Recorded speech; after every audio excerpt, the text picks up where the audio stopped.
এবার আমরা সরল রেখার সমীকরণ নির্ণয়ের কাজ করব। সরল রেখার মোট 10টা সমীকরণ নির্ণয় করতে হয় আমাদের। মনে রাখবার কয়টা? হ্যাঁ, 10টা সমীকরণ। সেই 10টা সমীকরণের মধ্যে একটা হলো 5টা ধরনের আর কি 10টা সমীকরণ। 1 নম্বরে মৌলিক সমীকরণ। তো আমরা মৌলিক সমীকরণ বের করব আসলে 4টা। কেমন? 2 নম্বর লিখছি আমরা সমীকরণ থেকে সমীকরণ। তো এই দুইটার তফাৎ হচ্ছে সরল রেখার উপাদান বলতে আমরা কি বুঝি, তাই না? তো সরল রেখার মৌলিক উপাদান, মৌলিক উপাদান কেমন? 3টা। কারা কারা? ঢাল, ওই যেগুলো আমরা চিহ্নাইছিলাম, বিন্দু যদি একটা বা দুইটা বিন্দুর স্থানাঙ্ক দেওয়া থাকে, আর হলো ছেদক, ওই যে একটু আগে এ বি চিহ্নে আসলাম না, x/a + y/b = 1, ওইগুলা। এই 3টাকে বলা হয় সরল রেখার মৌলিক উপাদান। কেমন? এখন কোনো একটা অঙ্ক যদি এই 3টা দিয়া সরল রেখার সমীকরণ বের করতে বলে, তাহলে আমরা তাদেরকে বলি মৌলিক সমীকরণ। কথাটা কি স্পষ্ট হলো? কি বলছে আরেকবার বলেন। ঢাল, বিন্দু, ছেদক, এই যে উপাদানগুলো আছে, এইগুলা দিয়ে যখন সরল রেখার সমীকরণ নির্ণয় করবে, তখন আমরা তার নাম দিছি মৌলিক সমীকরণ। ওইরকম 4টা সমীকরণ বের করা যায় আমাদের। কেমন? সমীকরণ থেকে সমীকরণ কোনগুলো?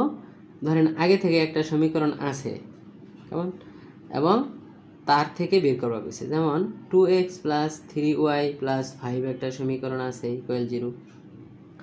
এখন বললো এর সমান্তরাল রেখার সমীকরণ বের করো, কেমন, বা লম্ব রেখার সমীকরণ বের করো। এর লম্ব রেখা, এই দুইটাই কথা বলতে পারে, হয় সমান্তরাল না হয় লম্ব, আর কিছু না। তার মানে যখন একটা সমীকরণ দিয়া তার থেকে আমাদের বলবে যে তার সমান্তরাল বা লম্ব রেখা বের করো, তখন আমরা বলবো তারে সমীকরণ থেকে সমীকরণ, কারণ আগে একটা সমীকরণ দেওয়া আছে, তার থেকে আমাকে বের করতে বলছে। এরকম ঘটনা তাইলে ঘটতে পারে মাত্র দুইটাই, সমান্তরাল এবং লম্ব, আর কিছু না। কেমন? তাহলে আরেকবার, মৌলিক সমীকরণ মানে এই জিনিসগুলো দেওয়া থাকবে, ঢাল, বিন্দু, ছেদক, তাই না? সমীকরণ থেকে সমীকরণ মানে আগে থেকে একটা সমীকরণ দেওয়া থাকবে, সেটা দিয়ে আমাকে সমীকরণ বের করতে বলবে। ওকে। আর অক্ষের লম্ব রেখার সমীকরণ, তো অক্ষ হলো আমাদের দুইটা, x অক্ষ এবং y অক্ষ, তাই না? এখন যদি বলে যে x অক্ষের লম্ব রেখার সমীকরণ বের করো, তাহলে আমরা এরকম করে একটা রেখা আঁকতে পারি। তো ধরেন মূলবিন্দু 0 0 থেকে এই রেখাটা 1 2 3 4 একক দূর দিয়ে গেছে, তাহলে কিন্তু এই স্থানাঙ্কটা আমরা জানি 4 0, রাইট? তাহলে তখন এই সমীকরণটা হয়ে যাবে x = 4। তার মানে মূলবিন্দু থেকে 4 একক দূর দিয়া x অক্ষের লম্ব রেখাটা হলো x = 4। তাহলে মূলবিন্দু থেকে যদি 10 একক দূর দিয়া x অক্ষের লম্ব রেখা বলতো, তাহলে আমরা কি লিখতাম? x = 10, তাই না? 7 একক দূর দিয়ে যদি একটা লম্ব রেখা বলতো, x = 7। দ্যাট ইজ যতখানি দূর দিয়া লম্ব রেখাটা, x এর সেই মানটা খালি বসাই দিলেই হয়, তাই না? অর্থাৎ এটার আমরা সোজা বাংলায় বলি x = বিন্দুটার x এর স্থানাঙ্ক। হ্যাঁ, বিন্দু যে x এর উপরেই থাকবে এমন না। ধরেন এইখানে থাকলো 7 3 একটা বিন্দু, 7 3 হইলেও x এর মান তো 7ই, তাই না? তাহলে আমরা x = কি বসাবো? 7 বসাই দিব। এটার উপরে যদি 10 2 একটা বিন্দু বলা থাকে, তাহলে কিন্তু আমরা x এর মান 10ই বসাবো, কারণ x এর মানটা বসাইতে হয়। বুঝা গেছে?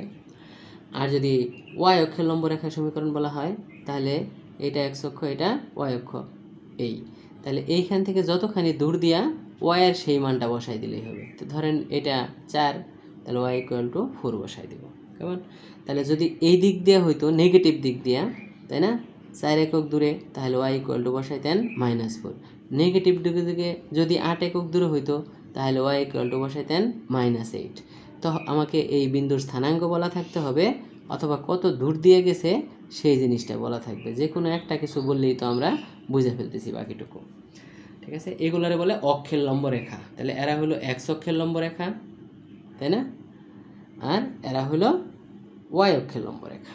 ওকে। তাহলে এরকম পাওয়া যেতে পারে দুই ধরনের রেখা, x অক্ষের লম্ব এবং y অক্ষের লম্ব। তাহলে মৌলিক সমীকরণ মানে কি কি থাকে আরেকবার বলেন। হ্যাঁ, ঢাল, বিন্দু, ছেদক, অঙ্কের ঢাল নাই, কিন্তু ঢাল বের করার জন্য ওই যে একটা কোণ দেওয়া আছে, তাতেও কি আমি বুঝবো না যে ঢাল আছে? এটা বুঝছেন? তাহলে ওইভাবে এই উপাদানগুলা দিয়ে যেগুলো বলবে তাদের নাম হলো মৌলিক সমীকরণ। কেমন? একটা সমীকরণ দিয়ে যদি বলে কয়টা কথা বলতে পারে? মাত্র দুইটা সমীকরণের থেকে, হয় সমান্তরাল না হয় লম্ব। তাহলে আমরা তখন কেমন এইভাবে আঁকবো। তো তখন তাদের হলো সমীকরণ থেকে সমীকরণ, অক্ষের লম্ব রেখার সমীকরণ, তাই না? তাহলে এখানে এক্স অক্ষের লম্ব হইতে পারে, ওয়াই অক্ষের লম্ব হইতে পারে। এরপরে যেটা আছে কোণের সমদ্বিখণ্ডক রেখার সমীকরণ। তো এইটার জিনিসটা কীরকম? আমরা মনে আছে একটু আগে দুইটা রেখার মধ্যবর্তী কোণ বের করছিলাম যেরকম করে সূক্ষ্ম কোণ এবং স্থূল কোণ, ওই যে ট্যান থিটা সূত্রটা ব্যবহার করলেন না? হ্যাঁ, প্লাস মাইনাস দিলেন m1 minus m2 by 1 plus m1 into m2। তারপরে যে আমরা একবার প্লাস নিলাম একবার মাইনাস নিলাম, মনে আছে? সূক্ষ্ম কোণ বের করার জন্য, স্থূল কোণ বের করার জন্য এটা করছিলাম। কিন্তু এখন আমাদের কোণ না, কোণের সমদ্বিখণ্ডক। তাহলে এই একটা কোণ হলে এর থেকে বলেন, তাই না, এই রেখা থেকেও সমান, এই রেখা থেকেও সমান দূর দিয়ে যদি যায়, দুইটা রেখা থেকে সমান দূর দিয়ে যদি যায়, তাহলে আমরা তারে বলি কোণের সমদ্বিখণ্ডক রেখা। তাহলে এইটা একটা রেখা, এইটা একটা রেখা দেওয়া থাকলে এইটাকে বলা হয় সমদ্বিখণ্ডক রেখা। কেমন? আর এই যে কোণটা আছে তাহলে তারও একইভাবে একটা সমদ্বিখণ্ডক রেখা আঁকা সম্ভব। কেমন? তাহলে এই দুইটা সমদ্বিখণ্ডক রেখা, এটা 1 নম্বর আর 2 নম্বর দুইটা সমীকরণ দেওয়া থাকবে। আর এটারে বলবো আমরা সূক্ষ্ম কোণের সমদ্বিখণ্ডক, সূক্ষ্ম কোণের সমদ্বিখণ্ডক রেখা। আর এইটারে তাহলে কি বলা লাগবে বলেন? স্থূল কোণের সমদ্বিখণ্ডক রেখা।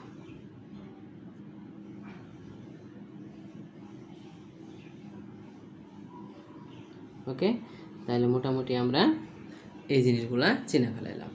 তাহলে কোণের সমদ্বিখণ্ডক রেখা সূক্ষ্ম কোণের হবে, স্থূল কোণের হবে, কিন্তু দুইটার জন্য আমাকে আলাদা আলাদা সমীকরণ ব্যবহার করতে হবে না, একটা সমীকরণ দিয়ে আমরা দুইটা পায়ে ফেলি। এই জন্যে একটাই সূত্র তাদের জন্য, কিন্তু একটা সূত্র দিয়ে আমরা দুইটা অঙ্ক করে ফেলতে পারবো, মানে দুইটা সমীকরণ বের করে ফেলতে পারবো। কেমন?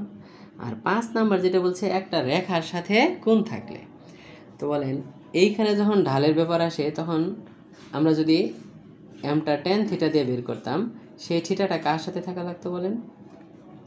হ্যাঁ, থিটাটা থাকা লাগতো এক্স অক্ষের ধনাত্মক দিকের সাথে, তাই না? তার মানে এইটা এক্স অক্ষের, তাই না, ধনাত্মক দিকের সাথে কোণ, ঠিক আছে না? তাহলে এম যখন আমরা ট্যান থিটা বলি তখন কিন্তু সেই থিটাটা থাকতে হয় কার সাথে? এক্স অক্ষের ধনাত্মক দিকের সাথে, তাই না? এইটা যে এক জিনিস। আর এখন বলা আছে যেটা, যে একটা রেখার সাথে কোণ থাকলে, তাহলে একটা রেখা আর এক্স অক্ষ তো এক জিনিস না। তাহলে এখানে যে কোনো একটা রেখার সাথে কোণ থাকবে। কেমন? সাপোজ এরকম একটা সমীকরণ দেওয়া আছে, রেখা এর সাথে যদি কোণ করতে বলে, তাহলে এক্স অক্ষের সাথে বললে কিন্তু এরকম করে একটা 30 ডিগ্রি বা 60 ডিগ্রি কোণ বলতো, এটা এক্স অক্ষ, তাই না? এটা ওয়াই অক্ষ। কিন্তু এই রেখার সাথে যদি 30 ডিগ্রি 60 ডিগ্রি বলে, তাহলে এইটার ধরেন নিচ দিক দিয়ে 60 ডিগ্রি আর একটা উপরে দিক দিয়ে 60 ডিগ্রি, এরকম দুইটা রেখা আঁকা যাবে। কেমন? কিন্তু এক্স অক্ষের ধনাত্মক দিকের সাথে বললে কিন্তু আমরা একটাই রেখা আঁকতে পারতাম। কেমন? তাহলে অক্ষের সাথে, এক্স অক্ষের সাথে 60 ডিগ্রি কোণ থাকা আর অন্য একটা রেখা, আমরা এই রেখার একটা সমীকরণও দিয়ে দিতে পারি। কেমন? 2x + y - 5 = 0। ওকে, তাহলে এরকম একটা রেখার সাথে 60 ডিগ্রি থাকা আর এক্স অক্ষের সাথে 60 ডিগ্রি থাকা এক কথা না, এইটা আমাদের স্পষ্টভাবে চিনতে হবে। তাহলে যখন এক্স অক্ষের সাথে থাকবে তখন কাজটা খুবই সোজা, কিন্তু এইটা যখন থাকবে তখন কাজটা খুবই ঝামেলার। কেমন? তাহলে আমরা মোটামুটি পরিচয় চিনলাম। কেমন? হ্যাঁ, সরল রেখার সমীকরণ নির্ণয় করবো আমরা মোট কয়টা আবার বলেন? 10টা, তার মধ্যে 5টা ভাগে, তাই না? মৌলিক সমীকরণ হলো একটা ক্যাটাগরি, সমীকরণ থেকে সমীকরণ এগুলো বইয়ে আসলে এইভাবে আলোচনা নাই, কিন্তু আমরা আমাদের চেনার সুবিধার্থে যাতে অঙ্কটা পড়ে আমরা চিনতে পারি যে এটা এইভাবে হবে, এই জন্য আমরা এরকম নামগুলা নিজেরা দিয়ে নিই। কেমন? অক্ষের লম্ব রেখার সমীকরণ, ওই যে এক্স অক্ষের এবং ওয়াই অক্ষের, কোণের সমদ্বিখণ্ডক রেখা মানে একটা সূক্ষ্ম কোণের সমদ্বিখণ্ডক আর একটা হলো স্থূল কোণের সমদ্বিখণ্ডক রেখা, কিন্তু সমীকরণ তো একটাই। আমরা সমীকরণগুলো একটু পরে লিখে ফেলবো। আর একটা রেখার সাথে কোণ থাকলে। তো একটা রেখার সাথে কোণ মানে অক্ষের সাথে কোণ না। বুঝে গেছে ব্যাপারটা? তাহলে এইগুলা নিয়ে আমাদের আরেকটু বিস্তারিত চিন্তা করতে পারতে হবে। কেমন? পরের ভিডিওতে। ধন্যবাদ।